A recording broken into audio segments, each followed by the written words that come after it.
தேசிய இன விடுதலை களத்தில் தன்னுயிரிய இந்த மாவீரர்களுக்கு வீர வணக்கத்தை செலுத்தி தோகைப்பாடி கிராமத்திலே வாழ்கின்ற பெரியோர்களே, தாய்மார்களே, நாளைய இந்த நாட்டை வழிநடத்த காத்திருக்கிற இளைஞர்களே, மாணவர் பெருமக்களே, உங்கள் அனைவருக்கும் எனது அன்பு வணக்கம்.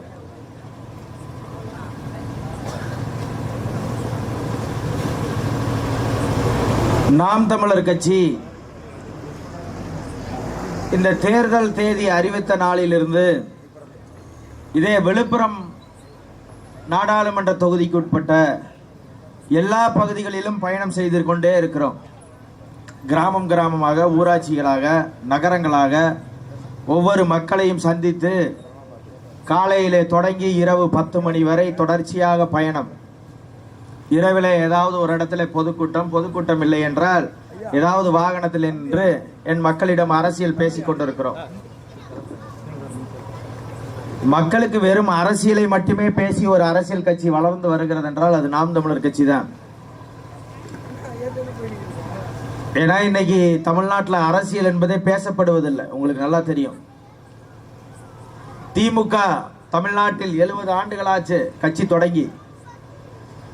இந்த 70 ஆண்டுகளில் திராவிட முன்னேற்ற கழகம் அரசியல் பேசுவதை விட்டு பணம் மட்டுமே தன்னுடைய குறிக்கோளாக, கொள்ளையடிப்பவர்களின் கூடாரமாக, திருடர்களின் கூடாரமாக, ஊழல்வாதிகளின் கூடாரமாக மாறி போய் கிட்டத்தட்ட 40 ஆண்டுகளை கடந்து விட்டது. எப்பொழுது செல்வி ஜெயலலிதா அவர்கள் இந்த மண்ணிலே வெற்றி பெற்று ஆட்சி பொறுப்பை ஏற்றாரோ 1991 அனைத்து இந்திய அண்ணா திராவிட முன்னேற்ற கழகம் 2 அணிகளாக பிரிந்திருந்தது. 89 ஜெயலலிதா ஒரு அணியாகவும் ஜானகி அம்மாள் ஒரு அணியாகவும் பிரிந்து நின்றார்கள். அப்பொழுது இரட்டை புறாவிலே ஜானகி போட்டியிட்டால், இரட்டை சேவலிலே ஜெயலலிதா போட்டியிட்டார்கள். அப்பொழுது அவர்களால் வெற்றி பெற முடியவில்லை. 89 கருணாநிதி அவர்களினுடைய ஆட்சி, திராவிட முன்னேற்ற கழகத்தினுடைய ஆட்சி. அந்த ஆட்சியின் போது திராவிட முன்னேற்ற கழகத்தினுடைய ஆட்சி 1991 கலைக்கப்பட்டது. என்ன சொல்லி கலைச்சாங்க அப்படின்னா, இவர் விடுதலை புலிகளை ஆதரிக்கிறார் என்பதற்காக ஆட்சியை கலைச்சிட்டாங்கன்னு வெளியில பரப்புரை செய்தார்கள். ஆனால் உண்மையிலே அதுவா என்றால் கேட்டால் அது கிடையாது. மத்திய அரசால் மிரட்டப்பட்டு ஆட்சி கவிழ்க்கப்பட்டது. அப்பொழுது பிரதம வேட்பாளராக அறிவிக்கப்பட்டு இந்தியா முழுமைக்கும் சுற்றுப்பயணம் மேற்கொண்ட ராஜீவ்காந்தி அவர்கள் தமிழ்நாட்டிற்கு வருகை தந்த போது ஸ்ரீபெரும்புதூர் நகரத்திலே பொதுக்கூட்டத்திலே பேசும்போது படுகொலை செய்யப்பட்டு கொலை செய்யப்பட்டார். அந்த படுகொலையிலே இப்ப கூட்டணி கட்சி தலைவர்கள் எல்லாம் பங்கு பெறுகிறார்கள் என்றால், ஒரு அரசியல் கட்சியினுடைய தலைமை தாங்கி இருக்கிற ராஜீவ்காந்தி அவர்கள் பங்கு பெறுகிற போது அந்த பங்கு பெறுகிற கூட்டத்திற்கு அதனுடைய தோழமை கட்சியின் தலைவர்கள் யாரும் பங்கு பெறவில்லை. குறிப்பா செல்வி ஜெயலலிதா அவர்கள் போகல. அப்பொழுது கூட்டணியில் இருந்த காங்கிரஸ் கட்சியினுடைய பொறுப்பாளர்கள் போகல. ஆனால் படுகொலை செய்யப்பட்டது ராஜீவ்காந்தி. ஆனால் ராஜீவ்காந்தியினுடைய மரணத்திற்கு பிறகாக தமிழ்நாட்டில் தமிழர்களின் எழுச்சி என்பது நடைபெறவே இல்லை. தமிழ் என்று பேசுவதற்கு ஒரு அரசியல் கட்சி கிடையாது. தமிழர் என்றாலே தீவிரவாதிகள் என்ற முத்திரை இந்த மண்ணின் மக்கள் மீது குத்தப்பட்டது. எவனெல்லாம் தமிழ் மொழி பேசுகிறானோ அவன் வெளிநாடுகளுக்கு சென்றாலும் சரி, இந்திய நிலப்பரப்பில் எங்கு சென்றாலும் சரி, தமிழர்களை தீவிரவாதிகளாக, விடுதலை புலிகளாக சித்தரித்தது காங்கிரஸ் கட்சியும் அதன் கூட்டணி கட்சியிலே இருந்த இந்த திராவிட கட்சிகளும் தான். திமுக விடுதலை புலிகளை பற்றி பேசவில்லை. தமிழர்களின் உரிமை, தமிழர்களுடைய எழுச்சி, தமிழர்களுடைய இனம், தமிழ் மொழி என்று பேசுவதை மறுத்து விட்டார்கள். 91 தூக்கி குப்பையில போட்டவங்க திரும்ப இப்ப வர்றாங்க. நாம் தமிழர் என்ற ஒரு பெரும்படை எந்திரிச்சு எங்கள் அண்ணன் பிரபாகரன், எங்கள் தலைவர் பிரபாகரன், விடுதலை புலிகள் தான் ராஜீவ்காந்தியை கொன்றோம் என்று மேடைகளில் எங்கள் அண்ணன் பேசியதுக்கு பிறகுதான் அவன் வர்றான் கிளம்பி. தமிழர்களின் உரிமையை மீட்டெடுப்போம் என்று எடப்பாடி பேசுகிறான், தமிழினத்தை மீட்போம் என்று ஸ்டாலின் பேசுகிறார். இப்படி எல்லோரும் இன்று தமிழர் என்று பேசுகிறார்கள் என்றால் அதற்கு ஒரே அரசியல் கட்சி நாம் தமிழர் கட்சி தான்.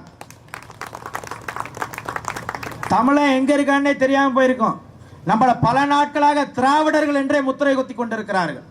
உங்களுக்கு தெரியும், தைப்பொங்கல் தமிழர்களின் திருநாள் என்று எல்லோருக்கும் தெரியும். ஆனால் திராவிட கழகத்தினுடைய கொள்கை கோட்பாட்டை ஏற்றவர்கள் எல்லாம் அதை திராவிட பொங்கல் என்கிறார்கள். இங்க இருக்கிற யாராவது ஒருவர் ஏற்பமா திராவிட பொங்கல் என்று? சரி, கீழடியில அகழாய்வு செய்து நாகரிகத்தை, கீழடியிலே தமிழர்கள் எங்கே வாழ்ந்தார்கள் என்கின்ற சான்றோடு அகழாய்விலே கண்டுபிடிக்கப்பட்டது.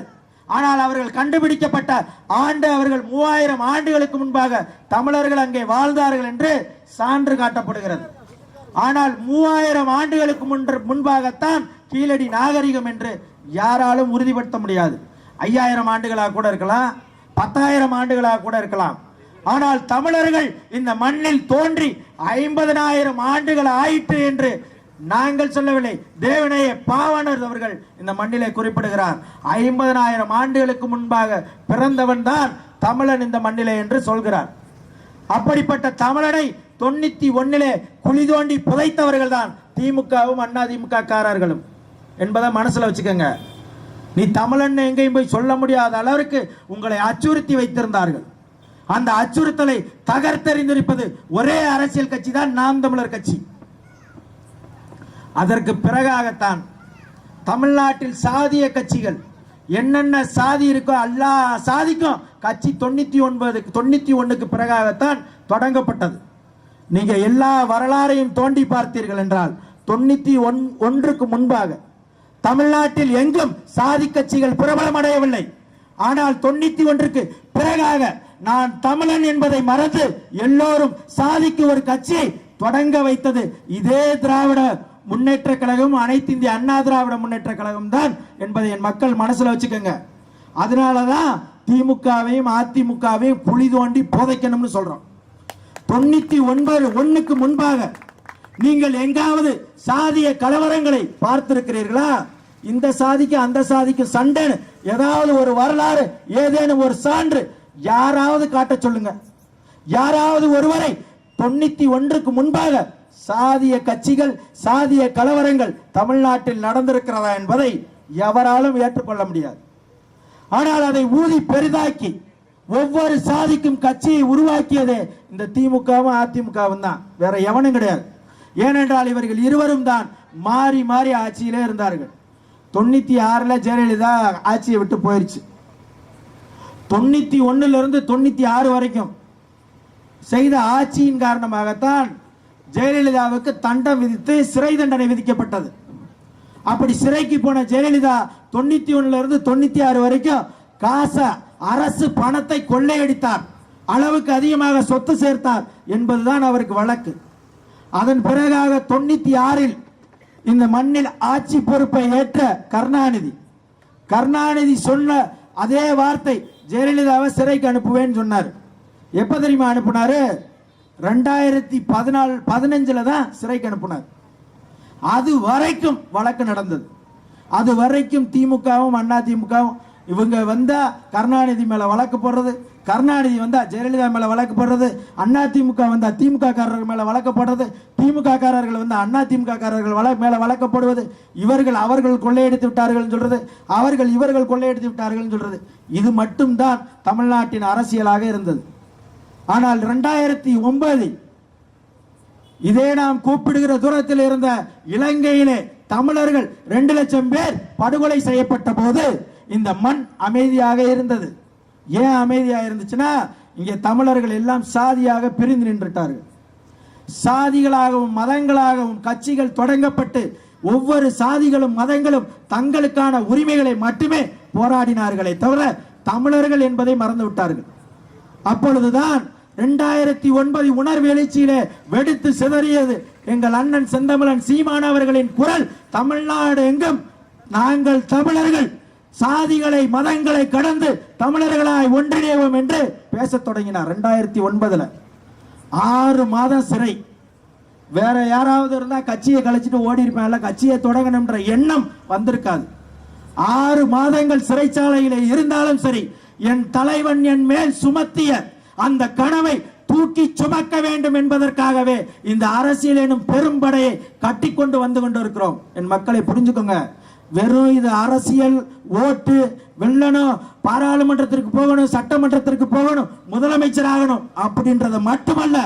தமிழர்களுக்கு தனியாக ஒரு நாடு கட்ட வேண்டும் என்பது மட்டும்தான் எங்கள் தலைவர், உயிர் தலைவர் மேதகுவே பிரபாகரனின் ஆசை, கனவு, லட்சியம். அதை எங்கள் தலையிலே சுமத்தி இருக்கிறார்.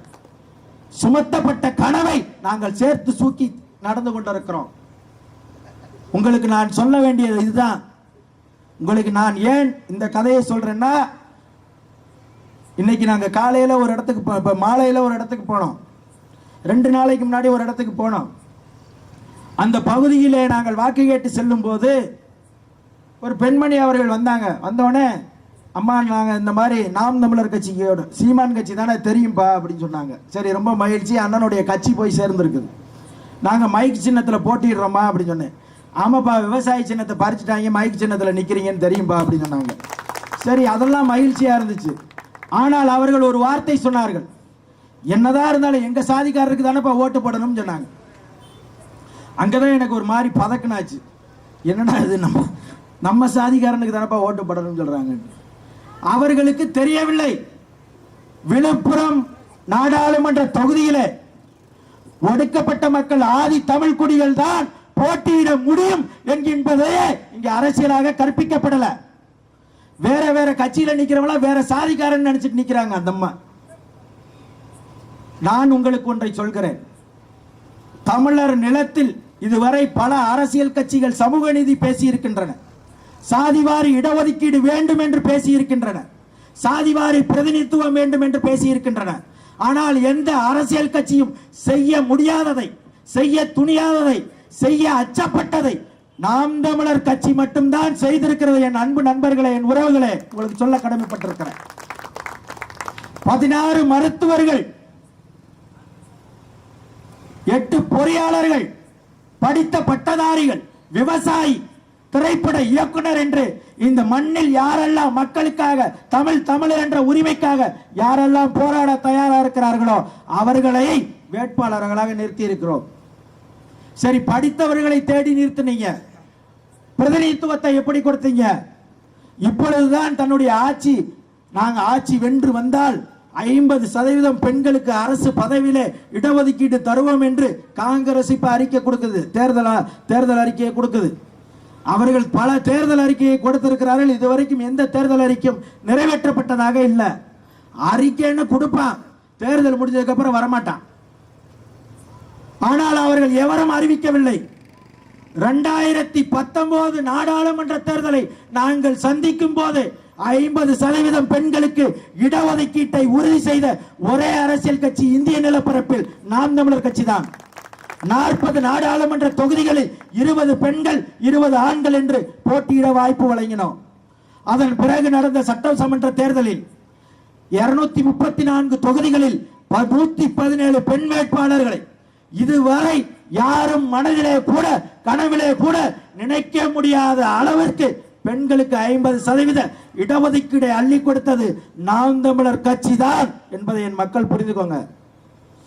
சரி, பெண்களுக்கு இடஒதுக்கீடு கொடுத்துட்டோம். அந்தந்த சமூகங்கள் வாழ்கின்ற, நாங்க அடிக்கடி சொல்றது, குடிவாரி கணக்கெடுப்படு. குடினா சாதி, சாதி வாரி கணக்கெடுப்படு. எந்த சாதி எவ்வளவு இருக்கிறார்களோ அதற்கான இடஒதுக்கீடை கொடுத்துரு. 10 பேர் இருக்கிற இடத்துல 100 பேர் சாப்பாட்டை அனுப்பாத, 100 பேர் இருக்கிற இடத்துல 10 பேர் சாப்பாட்டை அனுப்பாதன்னு எளிய முறையில பிரச்சாரம் செய்து கொண்டிருக்கிறோம். சரி, சாதி வாரியில எப்படிப்பா நீங்க பிரதிநிதித்துவம் கொடுத்தீங்க அப்படின்னு பார்த்தா, இதுவரை தமிழ்நாட்டில் எந்த அரசியல் கட்சியும் கொடுக்காத இடத்தை நாம் தமிழர் கட்சி தான் கொடுத்திருக்குது. ஆதி தமிழர்களுக்கு, தமிழ்நாட்டில் பறையர்களுக்கு 6 இடங்களை கொடுத்த ஒரு அரசியல் கட்சி இருக்கிறது என்றால் அது நாம் தமிழர் கட்சி தான். அதே போல வன்னியர் சமூக மக்களுக்கு 6 இடங்களை கொடுத்திருக்கிற ஒரு அரசியல் கட்சி இருக்கிறது என்றால் அது நாம் தமிழர் கட்சி தான். அதே போல அகமுடையருக்கு 2, மறவருக்கு 2, கோணாருக்கு 2, நாடாருக்கு 2 என்று அந்தந்த மக்கள் பிரதிநிதித்துவமாக வாழ்கின்ற மக்களுக்கான இடஒதுக்கீட்டை, இட பங்கீட்டை கொடுத்திருக்கிற ஒரு அரசியல் கட்சி. தேடி தேடி அவர் ஆணா இருக்கணும், இந்த சாதியில் இருக்கணும், படிச்சவரா இருக்கணும், இன்னாரா இருக்கணும், இவ்வளவு வேலைகளை செய்து நீ எவ்வளவு செலவு பண்ணுவேன்னு கேட்கல, எத்தனை கோடியை மக்களுக்கு செலவு செய்வதற்கு தயாராக இருக்கிறாய் என்று கேட்கல. நீ நல்லவனா, மக்கள் சேவை செய்வியா, நாளைக்கு என் மக்கள் தேவைக்கு வந்து நின்றால் அவர்களிடம் 1 ரூபாய் கூட லஞ்சம் பெறாமல் உதவி செய்வியா என்பது மட்டும்தான் எங்கள் அண்ணன் கேட்ட கேள்வி. வேற எந்த கேள்வியும் கிடையாது. இவன் கையில இந்த பொறுப்பை கொடுத்தா அவன் சரியா செய்வானா செய்ய மாட்டானா? அப்படி செய்யக்கூடியவர்களுக்கு மட்டுமே நாம் தமிழர் கட்சியில இடத்துல நிறுத்துவதற்கான, போட்டியிடுவதற்கான வாய்ப்பை எங்கள் அண்ணன் கொடுத்திருக்கிறார். நான் ஏன் இதெல்லாம் சொல்றேன் அப்படின்னா, என் மக்களுக்கு அரசியல் என்ன என்பதை கற்பிக்கப்படாமல் இருக்கிறது என்பதனாலதான் எடுத்து சொல்ல வேண்டியது இருக்குது. அந்த அம்மா கேட்ட கேள்வியில எனக்கு நெஞ்சு அடைச்சிருச்சு.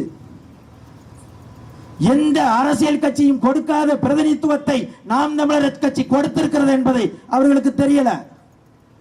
ஆனால் இங்கே சொல்ல போனால் இங்கே சாதி பார்த்து ஓட்டு போடணும்ன்ற மனநிலை யாருக்கும் இருக்கக்கூடாது என்றுதான் நாம் தமிழர் கட்சி கற்பிக்கிறது.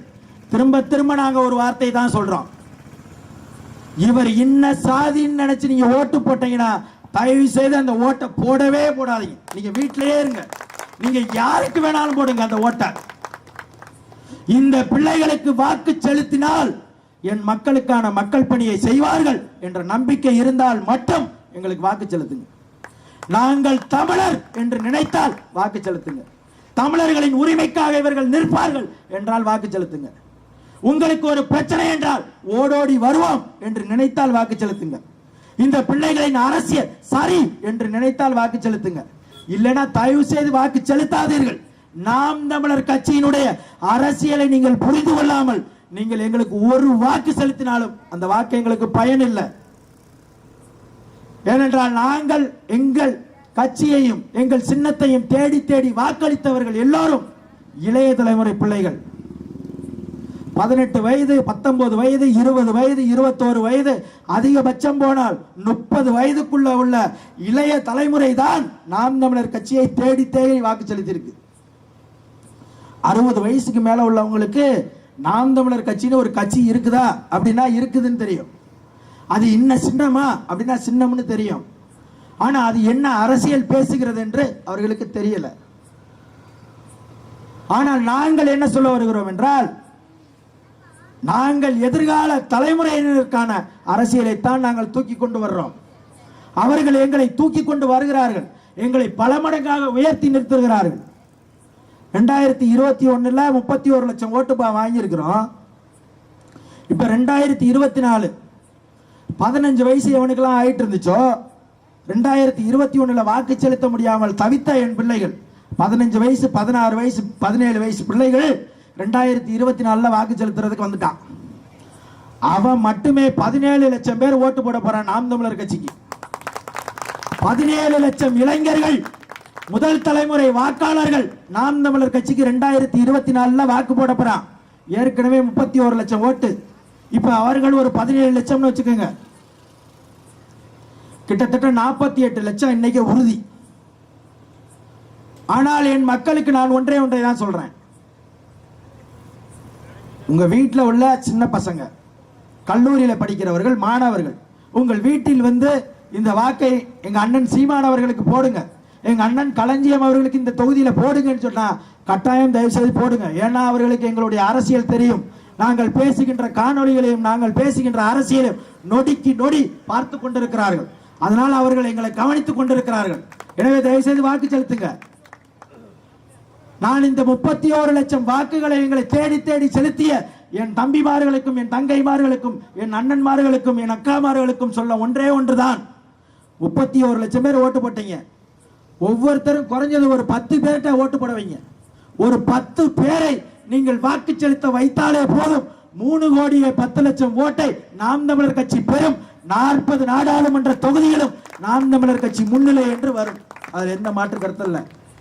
10 ஓட்டு 31 லட்சம் வாக்காளர்களும் எங்களுக்கு வாக்கு செலுத்திய 31 லட்சம் பேரும் ஒரு 10 பேர்கிட்ட ஓட்டு போடுறான். 10 பேரை மட்டும் நீ பேசு. 3 கோடியே 10 லட்சம் வாக்கு.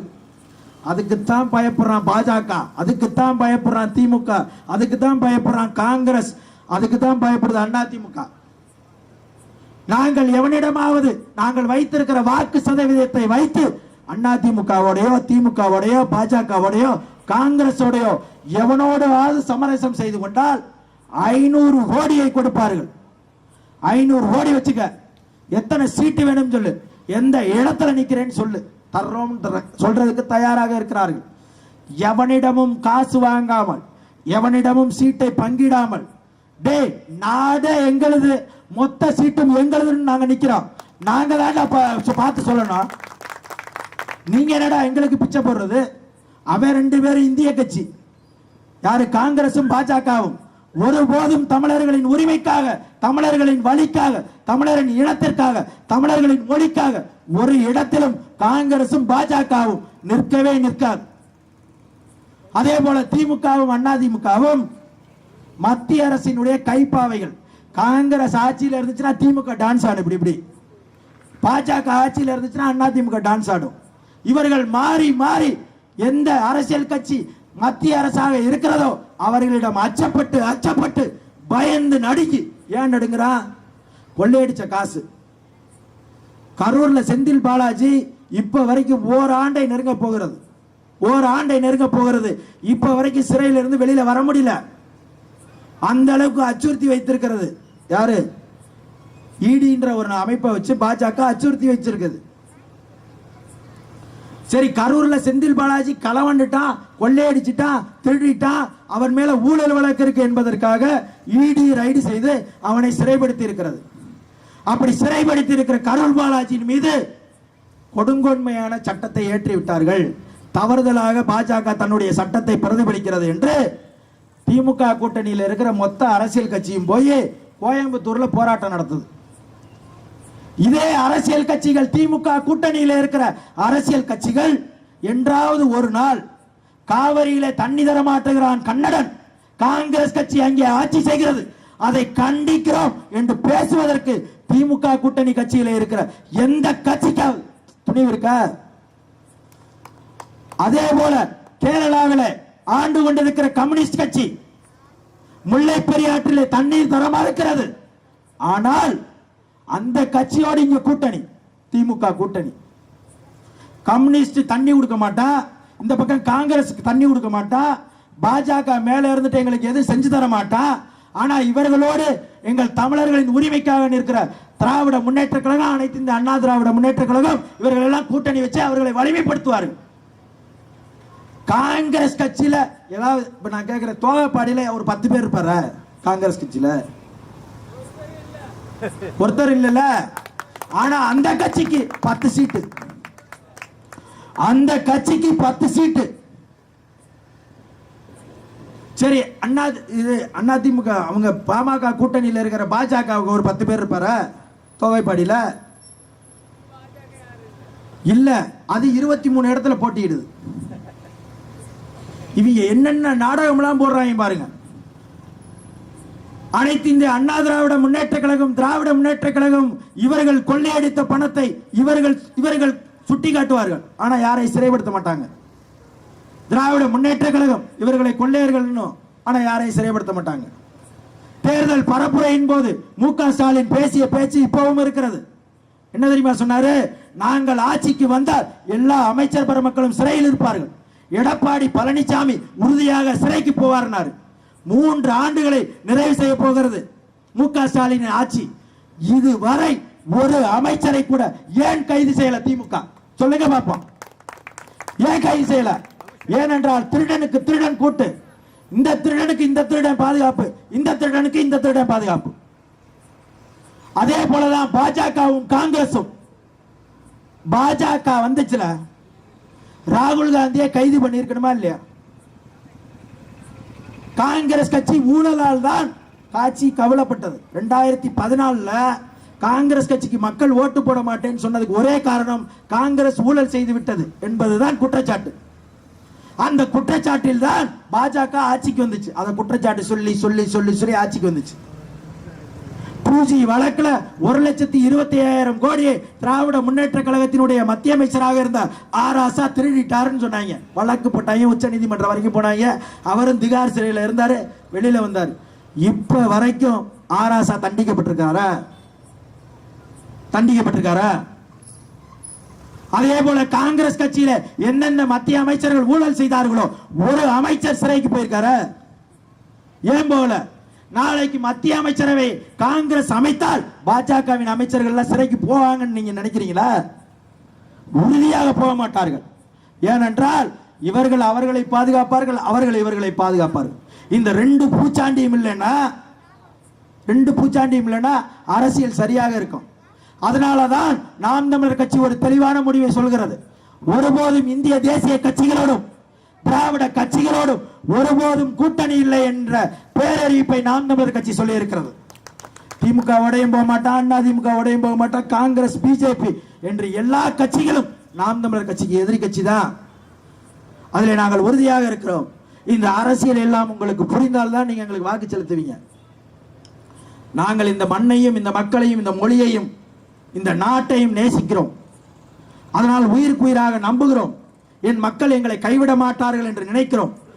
அதனால் எங்களுடைய நாம் தமிழர் கட்சியினுடைய வெற்றி சின்னமாம் மைக் சின்னத்திற்கு உங்கள் வாக்குகளை தாருங்கள் தாருங்கள் என்று கேட்டு இந்த நாடாளுமன்ற தொகுதியிலே, விழுப்புரம் நாடாளுமன்ற தொகுதியிலே என் அண்ணன், என்னுடைய உயிர் மு. களஞ்சியம் அவர்கள் இந்த தொகுதியிலே நிற்கிறார். அவர் சாதாரண ஆள், எல்லாரும் சினிமா டைரக்டர் நினைக்காதீங்க. அவர் இந்திய கப்பற்படையினுடைய அசிஸ்டன்ட் கமாண்டராக வேலை செய்தவர். அசிஸ்டன்ட் கமாண்டர்னா இன்னைக்கு குறைந்தபட்சம் ஒரு மேஜர், ஒரு பெரிய ஜெனரல் லெவலுக்காவது பதவிக்கு போயிருப்பார். அவர் வேலையில் இருந்திருந்தார். குறைஞ்சபட்சம் ஒரு 1000 கப்பற்படையின் அதிகாரிகள் வந்து தினமும் சலைட் அடிச்சு போவான். ஆனால் அதையெல்லாம் மனதில் வைக்காமல் என் மக்களுக்கு ஏதாவது நன்மை செய்துவிட வேண்டும் என்கின்ற ஒரே காரணத்திற்காகத்தான் உங்களை வீதி வீதியா வந்து கும்பிட்டு இருக்காரு. அவர் நினைச்சிருந்தா அவரை பார்த்து 1000 மிலிட்டரி ஆபீசர் சலைட் அடிப்பான். ஆனால் அதை விட்டுவிட்டு என் மக்களுக்கு ஏதாவது உழைக்க வேண்டும், நான் பிறந்த என் மண்ணிற்கு ஏதாவது செய்ய வேண்டும், நான் பேசுகின்ற இந்த மொழிக்கு ஏதாவது செய்ய வேண்டும். இங்கே அரசியல் கெட்டுப்போய் கிடக்கிறது. இங்கே ஒரு தூய ஜனநாயக அரசியலை, தூய நல்லாட்சியை, ஒரு தமிழர்களுக்கான ஆட்சியை நிறுவ வேண்டும் என்பதற்காகத்தான் அந்த பதவியை தூக்கி எறிந்துவிட்டு இந்த மக்கள் பணியிலே வந்து நிற்கிறார். எனவே தயவு செய்து என் மக்கள் அவரை வாக்கு செலுத்தி வெல்ல வைத்து விழுப்புரம் நாடாளுமன்ற தொகுதியினுடைய வாக்கு பெட்டிகள் எண்ணும் போது முன்னிலையிலே எங்கள் அண்ணன் வந்தார் என்கின்ற செய்தியை நாங்கள் எல்லோரும் பார்க்க வேண்டும். அதற்காகத்தான் இந்த பிள்ளைகள் எல்லா வேலையும் விட்டுட்டு கிட்டத்தட்ட 30 நாட்களாக எல்லாம் தினம் கூலிகள், பஞ்ச பராயிகள், மாசம் 20,000 30,000, தினமும் 500 ரூபாய் சம்பளத்திற்கு வேலை செய்யற பிள்ளைகள் எல்லாம் சின்ன சின்ன பிள்ளைகள் எங்களால் முடிந்ததை எடுத்துக்கொண்டு வந்து நாங்களாக காசு போட்டு, நாங்களாக கூட்டம் நடத்தி, நாங்களாக கொடி நட்டு, நாங்களாக பகலாய் வைத்து, நாங்களாக ஒளி வாங்கி வைத்து, நாங்களாக ஒரு கூட்டத்தை நடத்தி கொண்டிருக்கிறோம். எனவே எங்களை ஒற்று கவனியுங்கள். திமுக காரங்க கூட்டம் நடத்துறதா இருந்தா அவருக்கு பிரச்சனை கிடையாது. இங்க ஆள் உட்கார்றதுக்கு கட்சிக்காரர் 1.5 கோடி தொண்டர்னு பாப்பல.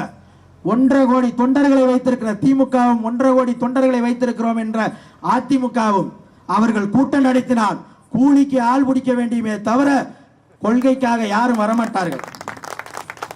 மு.க. ஸ்டாலின் பேசுறாருன்னா நான் பேசுற அரசியல பேசுவாரா? பார்த்து பேசுமே 10,000 பிள்ளைய பேசுவார். நான் பேசுகிற அரசியலை இந்த நாட்டின் முதலமைச்சரால் பேச முடியும் என்றால் முடியாது. இந்த நாட்டினுடைய பிரதம அமைச்சர் நரேந்திர மோடியால் பேச முடியுமா என்றால் பேச முடியாது. ஏனென்றால் அவர்கள் மக்களுக்கானவர்கள் அல்ல, மக்களின் வலியை தாங்கியவர்கள் அல்ல, மக்களின் பிரச்சனைகளை சந்தித்தவர்கள் அல்ல. அதனால்தான் என்னால் உடனடியாக என்னால் பேச முடிகிறது. அவர்களுக்கு மக்கள் பிரச்சனையும் தெரியாது, மண்ணின் பிரச்சனையும் தெரியாது, என் இனத்தின் பிரச்சனையும் தெரியாது, என் இனத்தின் வலியும் தெரியாது. எனவே என் மக்கள் எங்களை வாக்கு செலுத்தி வலிமைப்படுத்துங்கள். நாங்கள் உங்களுக்காகத்தான் நிற்கிறோம். எனவே உங்களுடைய பொன்னான வாக்குகளை மைக் சின்னத்திற்கு தாருங்கள். எங்கள் அண்ணனுடைய முதல் பெட்டியிலே 4 வரிசை எண் 4 எங்களுடைய அண்ணனுடைய பெயர் இருக்கும். மைக் சின்னம் இருக்கும். வாக்கு செலுத்தி எங்களை வெல்ல வைங்கள்.